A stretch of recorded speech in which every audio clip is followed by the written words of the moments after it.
love Jason.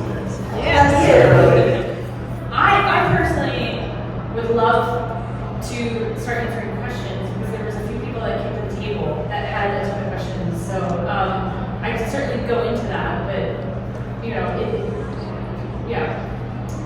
Okay, who had the questions? So now they're all shy. Okay, Just start talking and Let's talk about how we got it. their eyes so great and then, okay. What was your favorite scene in Freddy's? My favorite scene was when the cupcake is. Has everybody seen the movie? Yes. Okay. No, not yet. We were at an event where we're getting ready to go into the questions, and then one person hadn't seen it, and we're like, So I just want to make sure. My favorite was when the cupcake was in the vent, and Mike was holding the vent back, and how like the sparks, and it just showed like the cupcake really trying to be the cupcake.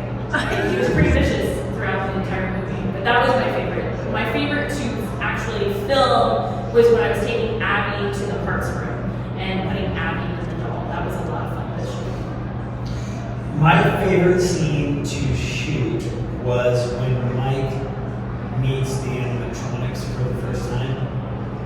And my favorite scene to watch was when Freddy bites Max in half. Because I said, so we did pre-bits, which is where you set it up, you try and figure it out, you shoot it, show the direction, you cut it together, you go, this is how we think stunt-wise it should be shot. And so I had a heavy hand in setting that up.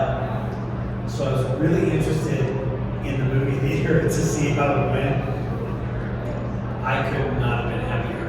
I am silent in movies. I don't talk. I respect the movie. And when that happened, I yelled. I don't know what I yelled, and then I clapped. And I never do that. I was so happy when he chomped her into the ground. I couldn't have been more happy. Were you happy because you felt satisfied and full of joy? I was happy because how they cut it together, every little bit was really subtle and teased you and enticed you. And it wanted you to see what's going to happen next. It was very slow and methodical. And then pull, back, two, chop, boom, fall. And it was like, oh God! And it took me by surprise, and I was overwhelmed, and I clapped at the theater. The thing that I liked about that scene was how they let your imagination, the viewer's imagination, kind of take over. Because you don't actually see it. And Yeah, the shadow. We You called see it the Shadow Puppet Land when we Yeah. were choreographing. Yeah, that was fun. Like during the previs, that was fun. Because we spent a lot. We spent 4 weeks in rehearsal, and that was one that we spent a full day on. I We think. spent a lot.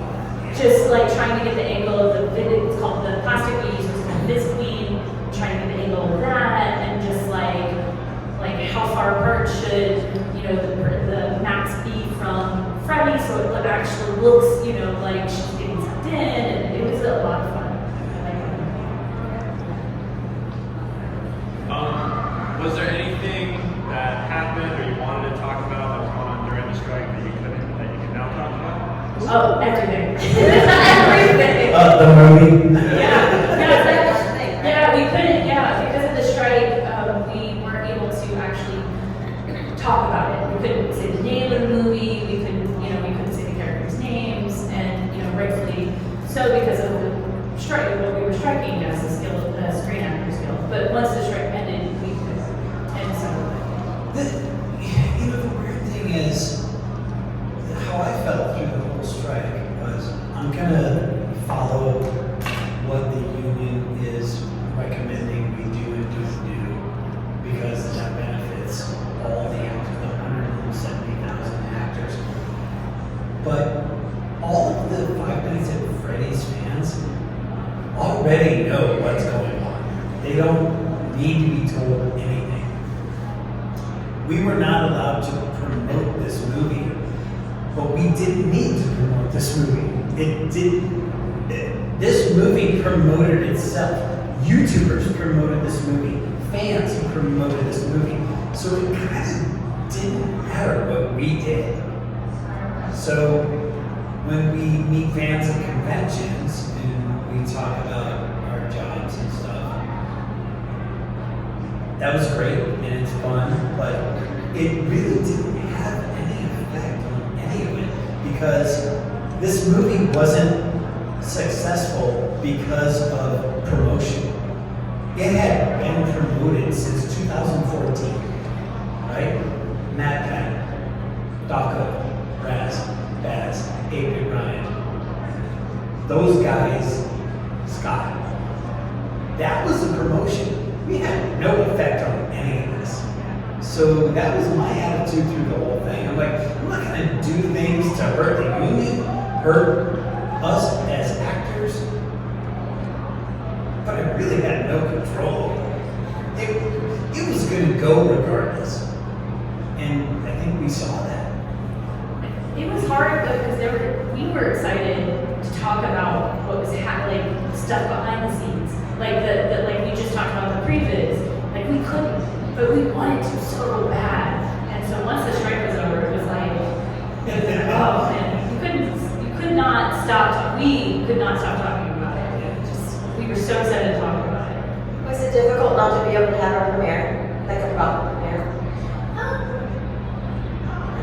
As stunt people, we don't normally get to No, not even in this one that you would have been, because you're such a major stunt people. No. Rude. It's when you're labeled stunt person versus cast or actor, it's a different thing in the industry. I think I've only ever been at 2 premieres. One was Drag Me to Hell, and the other was Jay and Silent Reboot. And that's only because Kevin was really excited that I was an Iron Man, and he's a big fan. I was really excited for that. But other than that, I've been in like 80 to 100 movies, and I've been in 2 premieres because we're stunt people, Yeah. and there's no Oscar for stunt people. Yeah. It's a whole industry thing that I can't explain it. It's just what it is. So I don't know. I'm happy to be in the movie. Yeah. We're stoked to be in it, and the events surrounding it, it's a little bit foreign to us. But the fact that we get to come to events like this and talk to fans who actually care about how the movie's made, that's really exciting. So, I don't know, this is kind of the reward for that. Yes? Will we see Five Nights at Freddy's sister location? Are we gonna say sister location? We are not sure. Which game, what in the line of games is sister location? The one with the alligator with sunglasses. But I think they're trying to follow the sequence of movies, and I don't know, I'm guessing, by the way, this is not inside information, I have no idea. I think sister location comes later, so I wouldn't expect in the second movie to see sister location elements. I know nothing. Okay. That's piecing together what my 4th grade son and his friends are telling me. So do not take that as fact in any way. This is me trying to offer an answer. What you don't know is that Kevin's got a corkboard with strings and pictures. Trying to figure out what's going to happen in the second. I'm just trying to figure out if I'm in it. Yeah. That's all I care about. I just want to be in it. I don't even care when they're on hot air balloons. I just want to be in it. Yes. What is your favorite theory? Different theory. Okay, so I just watched recently Matt Pat's hour and a half game theory, and I think I need to watch it 4 more times before I really soak it all in because he has a lot of info in And apparently, I just heard yesterday, I think, that Matt Pat retired. Is this true? Yes. He officially retired. I know that there was. He retired from game theory, and his last video is going to Scott's house, and Scott going, "Come on in, we gotta go to Scott." Is it? Are you guys aware of this? Okay, I learned this yesterday. Driving my son home from school. So you all know so much more about that than I do. I'm trying to catch up. I don't know what else to say other than that. Like I watched it. I'm writing a kid's book, The Science of Possessed Animatronics, and I watched Matt Pat's video to try and learn enough of that. So I'm an infant in that world. So you guys know way more than me. Anyway, yes. Were any of you like fans of the games before they became like such a huge thing? Can you speak up a little bit? She was asking if you were fans of the game Before they before. became like so big, like did you think you would get as big as they did? So for me, it was, I knew about the game. And I feel like Kevin has a little bit more than, yeah, because of his kids. I knew about the game because like it was right around my time frame. But I don't do well with jump scare games. I couldn't play Bioshock. it was just, those games just give me way too much anxiety. So I never played it. But I've seen people play it. And so I knew about it. But I wasn't like a massive fan of it or anything. I just knew about it. I knew about it in the game universe. And then when I got the call about this, that's when I did a deeper dive into it. I tried to play it again. So I threw the controller, was like, absolutely not, can't do this. So then I started watching the YouTubers and play it, and then watching Twitch streams and things like that. But I didn't, Kevin, you knew about it with your son. I was aware of the game, and then in December of 2022, right? Yeah. We got sent the script, and then we started playing the game, and it was difficult and disturbing because how you get good at anything is play it over and over again. You can't play this over and over again. I couldn't because I would get tense. I would throw my tablet, and so my son and I, Braden, he was 8 at the time, he was 9 now. We came up with this thing where we'd have our tablets would sit next to each other, and then I would play around, he'd play around. So that way we would get a break. Otherwise, forget it. I can't keep doing it. I can play 2 in a row, and then I'm done. And like a week later, I'll go to it. And that kind of gave me an appreciation for the brilliance of the game design and why people love it so much. It's because it seems so simple on the surface, but it freaks the hell out. Like, it's awful to actually experience this. And yeah, it makes sense that people would want a movie based on it because it's really disturbing, even though on the surface it doesn't seem like it. I don't know if that answered the question. What was it like the first time you guys saw the creature show? Oh, yeah, that was mind-blowing. So I love Jim Henson, and I'm a huge fan of Jim Henson, everything Jim Henson. When I got told that I get to go to the Jim Henson Creature Shop to do my first fitting, I was like, secretly, I was like, go. And so you walk in, and it's just, this little warehouse, you walk in, and you see like pictures, no big deal. Then they take us into this conference room. And in the conference room, they had the original Oscar the Grouch. They had It was like stepping on a Sesame Street. Oh, it was.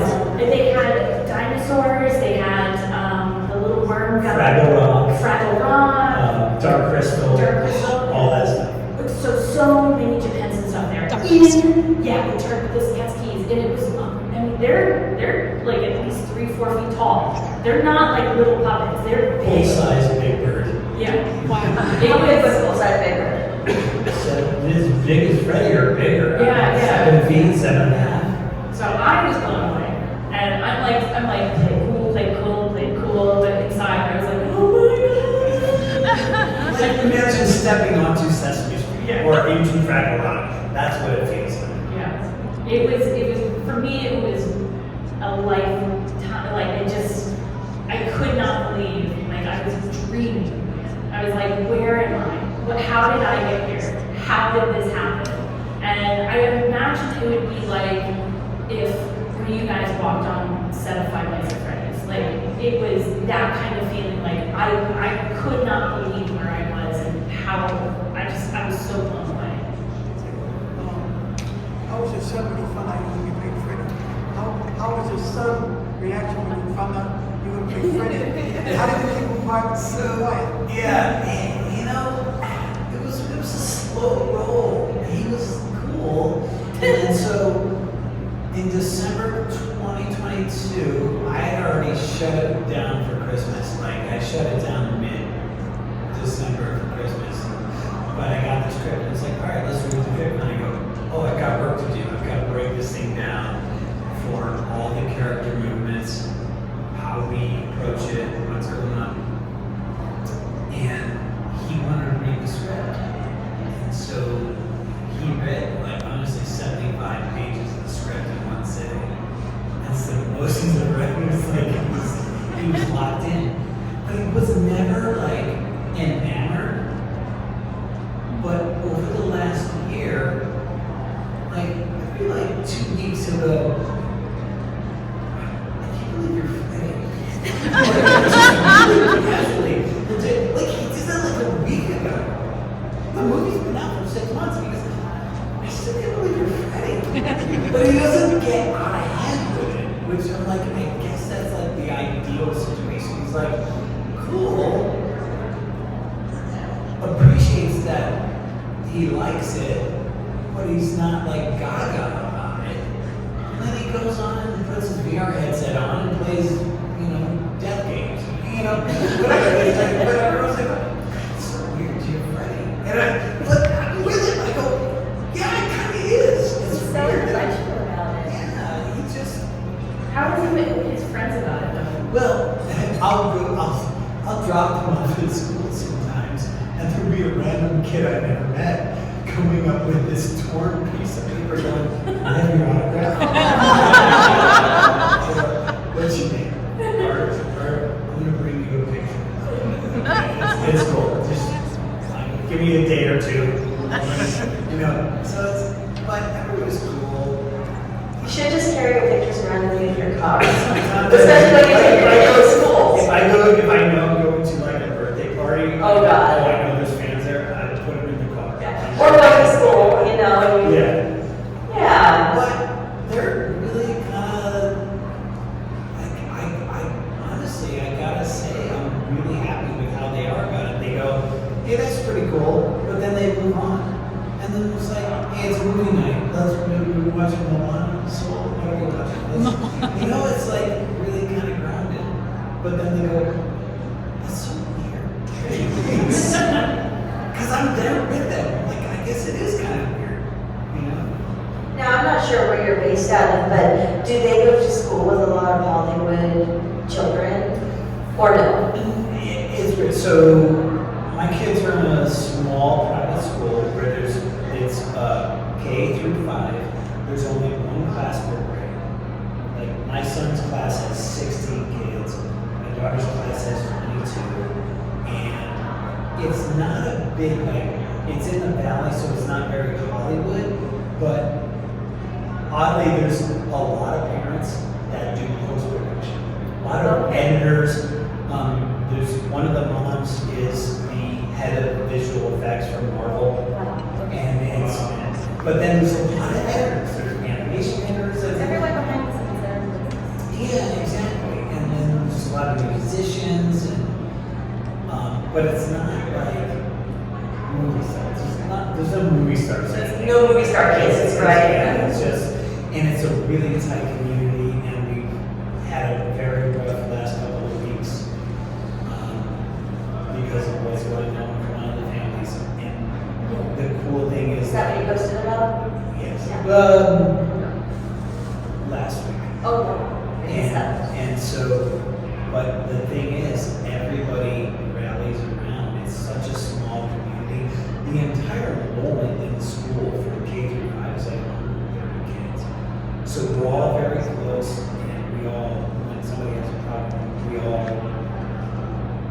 pitch in and go, hey, what do we need? That's good. So it's not.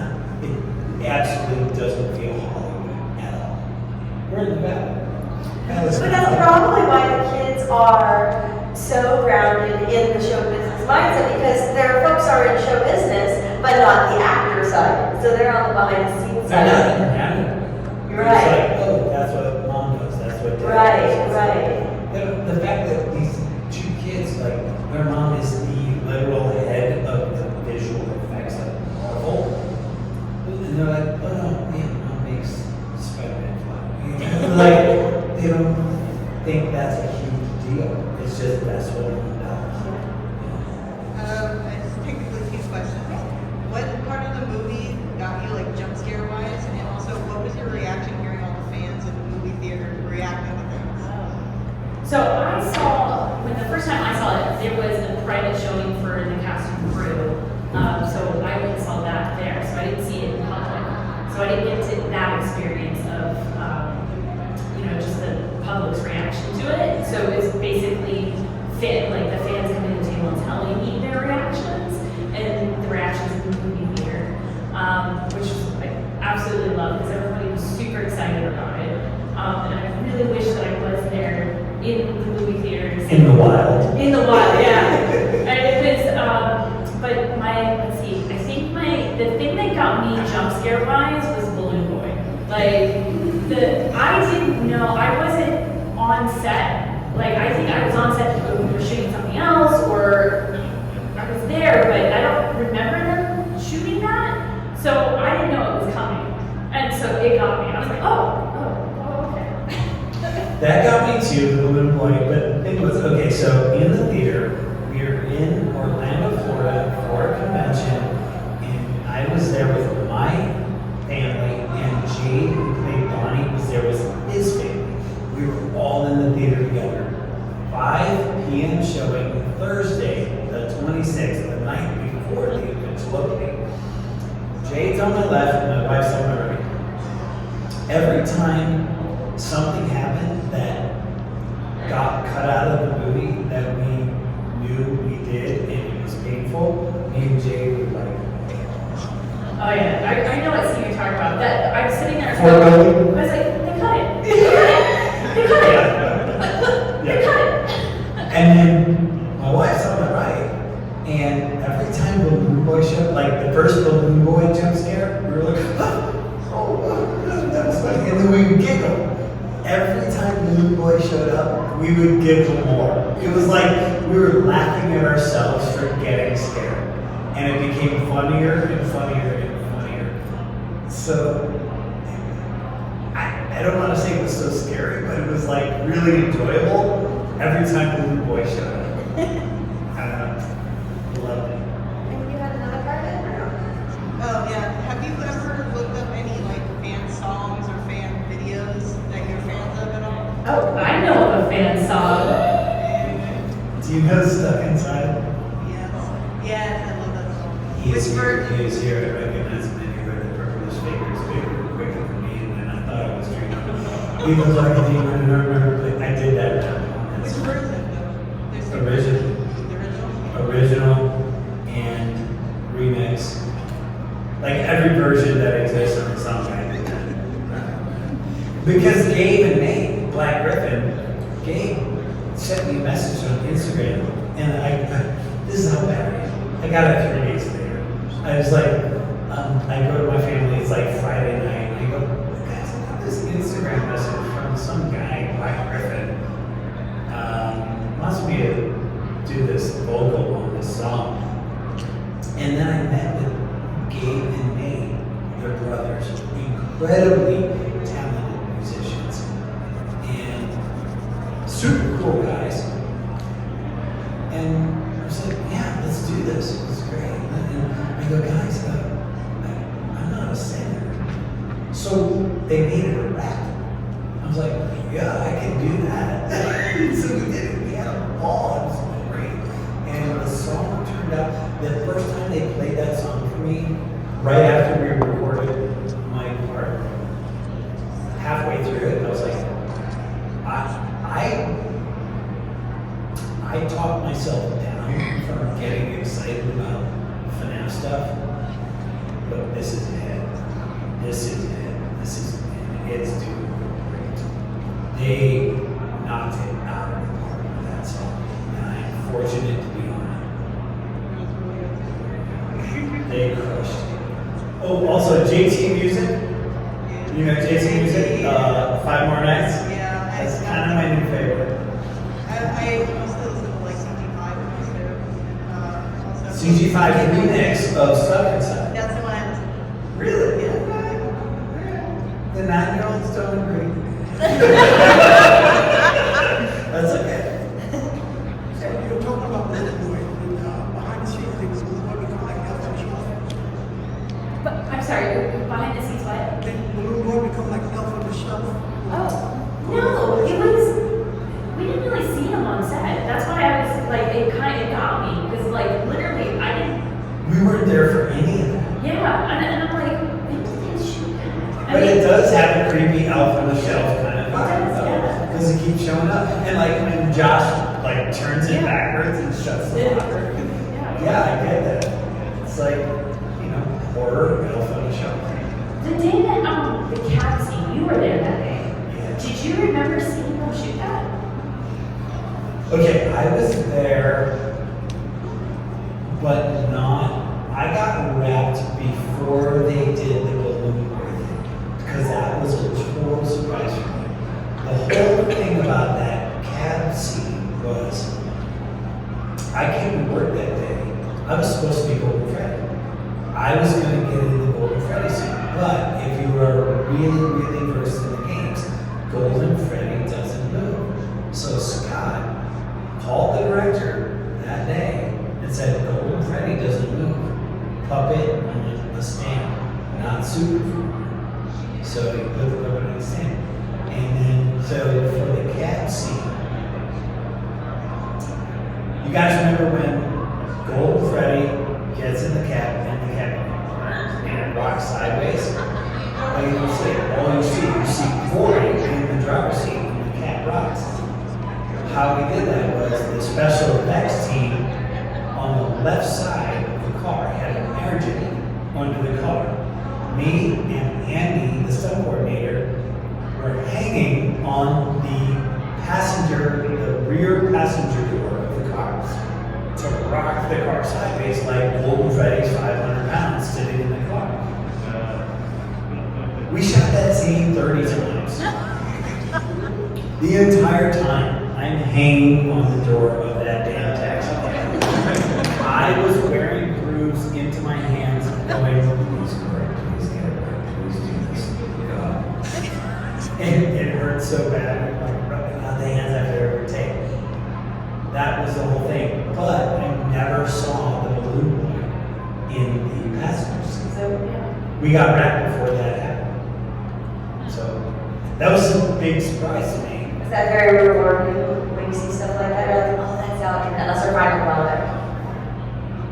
Not really. It's bittersweet. Is it? I know my hands still hurt. Like I feel that. But all the parts really worked. I love that, like, when I'm in the theater and that happens, the theater erupts. I'm like, okay, that's good. Yeah. That's worth it. Still wake up in the middle of the night. Like, fun!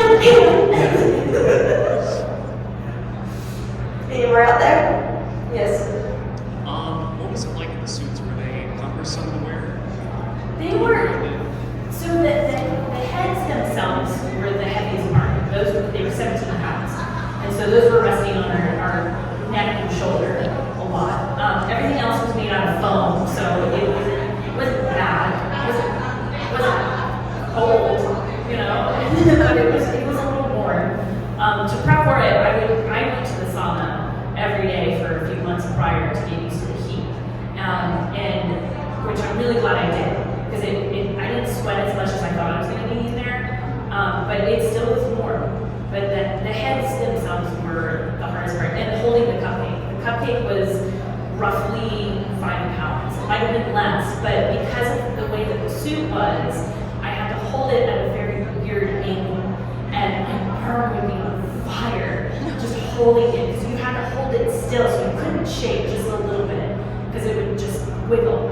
And so it was that the cupcake was the hardest part for me. And for you too, it's not even that you're holding this 5-pound thing. It's that you have to twist your wrist in this way. Yeah. And I'm sympathizing because I was lucky enough to know how to do that. So I was like, I feel bad for her.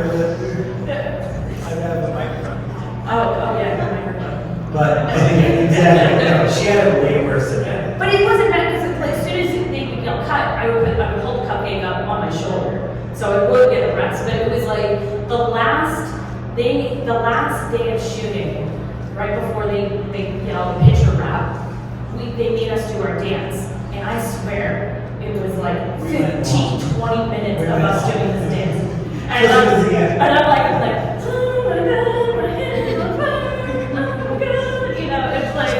Which is why, if you've seen the video, have you guys seen the video online of us dancing, not like animatronics? So we're like, we've been like this the whole time, and then all of a sudden we're like, woo, woo, That was picture because we were so happy we were done. Yeah. So when they said done, cut, print, check the gate, we're like, yeah! So we let loose because we knew we were done, we were about to get out of the costume. But it was also, that was the first time that we actually got, I felt like, I don't know about you, but it was the first time that I actually felt like I could actually play around in the Chica suit and like be free and do the movements that I wanted to do, because they were very limited to what they wanted to see movement wise, and rightfully so. I mean, Chica's not a, it's an animatronic, old animatronic, and, it's kind of a little jerky and robotic, but it was like when we picture out, I was like, oh my god, I can really play with Chica. Let me take her out for a spin, Someone right there. Yeah. What was the hardest scene to perform? Ooh, the hardest scene to perform. Gosh. It wasn't, I would say, you don't see it, it got cut. So that's what Kevin and I were talking about, it got cut. So the Ford building. So the Ford building scene, what you don't see is that Kevin and I are on our hands and knees, and Foxy's on my back, and Bonnie is on Freddy's back. And so it was hard because it was just physically hard. It was, Chica's, they put us, I don't know about you, but they put me in a stunt suit for that. And the stunt suit was not comfortable at all. All the electronic parts were removed, rightfully so that, nobody would get injured, and also that if something were to happen, they could, the electronic parts needed to be saved for camera. It wasn't comfortable, and it really was straining on my neck, and it hurt a lot physically. So I would say that was the hardest thing for me. Same for me. I was on all fours, and like Jess said, the head is 17 pounds. When you're standing upright, it's going straight down on you. When you're leaning over, your neck muscles are holding up 17 pounds. So, especially when someone's standing on your back, it's not pleasant. Yeah, So, and then you have it's to, incredibly painful. And that's one of the times when I said, Jade is sitting on my left, my wife's sitting on my right. In the movie, when we realized they cut all of that, me and Jade just, our heads melted in each other, and we're like, because that was the most painful thing for both of us in the entire movie. Because not only he was standing on me, he fell off of me to the floor. yeah. So when you see in the movie where he puts the chair and kind of goes like that, it's because he lost balance off of Freddy's back and he falls back. The idea in the script that we were reading at Christmas of 2022 was, we finished the fort, everybody's happy. Yay! Oh, and he loses balance because he's celebrating. Yeah. In the movie, they cut it way down and he just falls, and people are like, wait, why did he fall? Yeah. But I think the way they cut it, It works. Yeah. It works. I get it. The only reason it's painful for us was Yeah. because it was painful on the day, and then it didn't end up in the movie. yeah. I was definitely the whole time, I'm like, I don't know how many more I can do. And thank God. Well, that was the thing. Is Yeah. I'm on my hands and knees, and we had planned on doing 3. We did 1, and then they were resetting, and they decided, let's move the camera or move a light, and they spent 2 minutes doing it, and I called out. This is the only time I've ever called Uncle. I said, last one. We were supposed to do 2 more, and I said, last one, and that was it. Yeah. So we did 1 more because my neck muscles were not going to hold up. I felt like for me it was like, because Foxy was on my back, but Foxy, I had it easy with that because Foxy was on this camera chip. So there really wasn't any weight on my back. The whole thing was just the head. And it was like with the beak, it was pulling down. So it was bad. So when you said that, I was like, I didn't realize. yeah, it was bad. It was like they would slide in an apple box so that I could rest the head on the apple box, and it was like it was not comfortable. So I think that was the hardest one. Everything else wasn't bad. You know, like I said, with the cupcake was a little strenuous, but that was, I would say, the worst part. So last time we spoke, you mentioned a scene where Jade wasn't doing well, and you had to get him out of that. Now, I haven't seen the movie yet, so what you were saying made no sense back You then. and Peter need to get I together. don't know, back then, remember, I told you, I had not seen the movie yet. Yes. So what you were saying made no sense, and now I can't remember what you said. What scene was that? Was that the same scene? I don't remember a specific scene, and it wasn't even about a specific scene. It's every time you build a creature costume, you're reinventing the wheel. You're building something that has never been built before. Things like it have been built, and you're building off that. You're working on what you've learned from years of creature suit experience, whether building or being in it. But every creature suit is unique, and you never know how it's going to go. And that's why I always say it's very important to bring the performer in the early stages, so the performer can go, oh, this feels weird, this helps, this doesn't help, it's only going to go better on set. You don't want to waste time on set. You want to take that time in the creature shop, because that time is less expensive than on set time, because you have a whole film crew standing around waiting for you to get it right. Do that in the creature shop. That said, stuff happens on set, and you just don't know. So we had our heads were mounted to these kind of like skull caps that were fiberglass and shaped to somebody's heads that were theoretically the size of our heads, but they weren't our heads. And so there was a point where when things get just a tiny bit off, they pinch.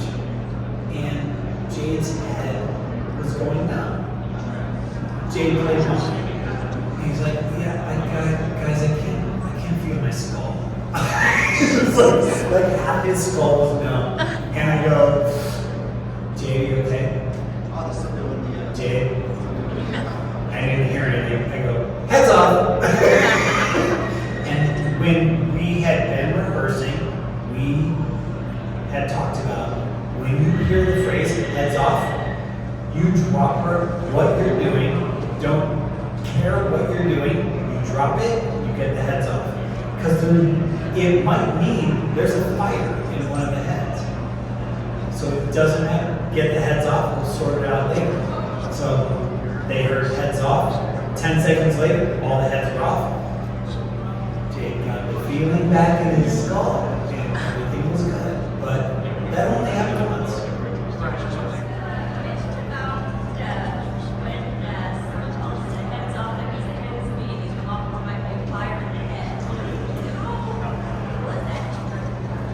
Literally, the potential issue is there. It never actually happened. So there's the thing out there about Foxy burning everything. So all of the animatronic features, the eyes, the eyebrows, the ears, all that stuff is controlled by small electric motors called servos. Those things heat up really fast. So if you're constantly moving them, they heat up fast and they burn out. And they just, most of the time what happens is they just stop working. Sometimes they start smoking. There is a potential that they could heat up fabric inside a costume. That's why we're conscious of it. Yeah, and it's like with anything that's electronic as well, there's always that potential. Yeah. So it was, we had fire extinguishers, we had special fire extinguishers, electrical fire extinguishers, regular fire extinguishers nearby as safety. So it was just a precaution, and it was something that we needed to do for OSHA as well, was rehearse getting the heads off to see how fast that could happen.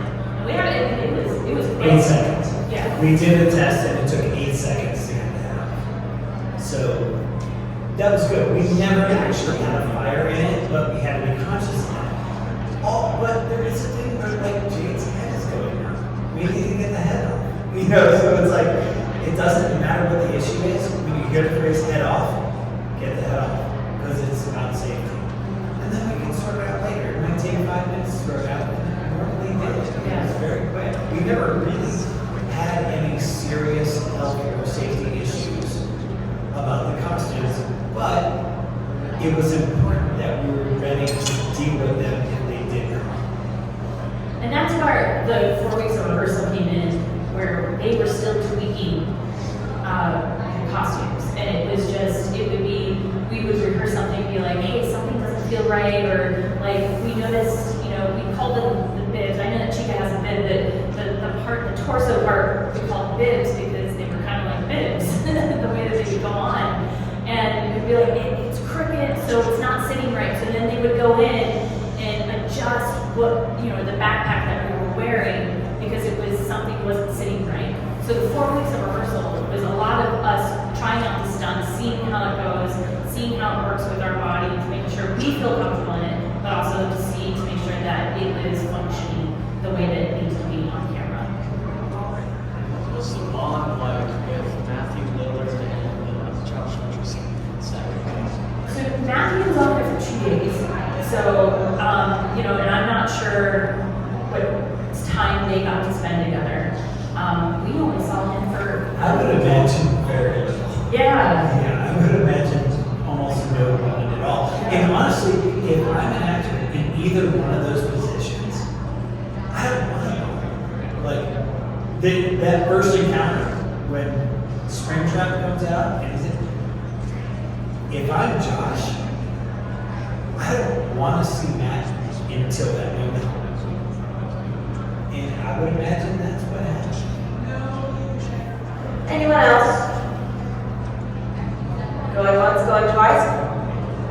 All right, I have one round. Oh, okay, there we go. Last one. What did you have any good outtakes? Any movies after? Well, my favorite outtake is I have a still photo on my Instagram of the Ford building with Boxy standing on Jess's back and Bonnie standing outside that. Yeah. Other than that, there's no outtakes. No, I don't think so. Yeah, I don't think we have any outtakes. No, that's my favorite one. That like Just we're in the random, theater. yeah. Me and Jade are like, oh, I can't believe they cut that. That was so big. But it's on Instagram, so you can see it. That's my Well, as you said, it was very efficient. You got it all worked out, so you didn't have a lot of mistakes and had outtakes. Yeah, well, no, I mean, like lyrics and stuff. I mean, we didn't really have to even do a bunch of reshoot. It was just, they were pretty. We didn't have any reshoots. We didn't even have reshoots. Which Which is unusual for Yeah. Like they I thought for sure we were gonna have reshoots. most movies have reshoots and this one didn't. So on our podcast, we have segments. And one of the segments is prop you would like to own. Aside from your character, prop you would like to own? Aside from your characters, because that's cheating, what is a prop from this movie that you would like to own? I mean, technically, Cupcake is not my character, but definitely Cupcake. You love the cupcake. Oh, for sure. I should have taken Cupcake. I should have. I miss the Cupcake. I'm telling you, I would walk around and set up the Cupcake. What's going on? Love that Cupcake. I miss him. The whole time we were shooting, I was eyeing the prize counter. Like, I take my kids to Chuck E. Cheese and all this stuff, and it's like, oh, that's good. It's like, oh, don't waste your money on that. The prize counter at Freddy Fazbear's, and I was like, it's Sunday, no one will know. And I resisted. What did you love so much in that counter? Yeah. Just like the whole bin of Super Bowls, and it wasn't anything specific. It was just anything from the prize counter at the restaurant. Or the whole prize counter from the restaurant. All prize counter was so alluring. I think You're like, go back to your child. I when I think about if you're talking about like set deck, I definitely the stained glass of our characters. Yes. I Yes. was yes. I remember. I just thought of that. We were coming we've been on the set before during rehearsal, and it was in different phases of being built, and then finally, when it was time to start filming on set, seeing those booths with like the stage glass of the characters was just like, it hit me a little. I was like, oh, it's real now. It's happening. We're gonna film this now. And it was really, really cool. The movie was full of amazing props and set decor, and when I was watching it, I inadvertently started doing my podcast and work for when we record this movie in the very near future, probably in the next couple of months. We're going to do an episode on it. And I was like, prop. I'll take your characters, of course, but I would love the sign and this and that. Like, prize counter, I didn't pick. Like the supplier. Yes. The supplier. There's like Yes. The parts, like a dozen bags of these. I'm like, Yes. this stuff that's like supplies for this non-existent restaurant. Yes. I could just take one of these and no one cares. I work in 3 restaurants right now. I have 3 jobs and they're all the restaurants. And when I go back into our supplier, I'm looking at the pizza, 2 are pizza places. And I'm looking at the pizza boxes and I'm like, and then I'm watching your movie and I'm like, accurate. Very accurate. Yeah, Seth did a really good job. Like the parts room, I talked to the set dresser, and they had gone and found this old shop where they were fixing like old cheapo machines and other gambling machines, and they just bought the entire shop. So that parts room was from this old shop. This couple was retiring, and a lot of like the puppets and stuff that you see there were rented from the Jim Henson Creature Shop. They were old, retired puppets that they had done on projects and stuff, so that what you see in there is actually Jim Henson stuff. Yeah. Amazing. Guys,